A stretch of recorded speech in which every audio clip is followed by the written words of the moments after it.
suv sotish vending filtrimiz. Bu yangicha variantda kelgan bo'ladi. Buni kirish nasosi nержавейка nasos bo'ladi. Yuqori bosim nasosi ham katta nasos. Soatiga 250 litrlik membrana 40 ga 40 qo'yilgan. Ham filtrlaydi, ham sotib beradigan bo'ladi bu. Bu yerdan ham pul qabul qiladi, ham tanga, start, stop. Hammasi bor. Mana bular kartrij, ko'mir, mineralizatsiya. Undan tashqari buni eng zo'r qulayligi o'zini nimasida o'chirishga bor. Buni olasiz. Qayerdandir tok olish kerak bo'lsa ham shu cho'chikka ulaysiz. O'zi hisoblab beradi qancha kilovat ishlaganini.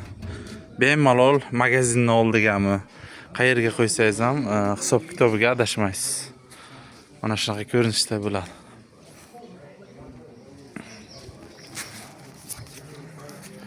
Kimga shunaqa vending apparat kerak bo'ladigan bo'lsa, bemalol aloqaga chiqishlaringiz mumkin. Nержавейка bo'ladi. Suv yig'ish yonkisida ham nержавейка bo'ladi. Soatiga 250 litr.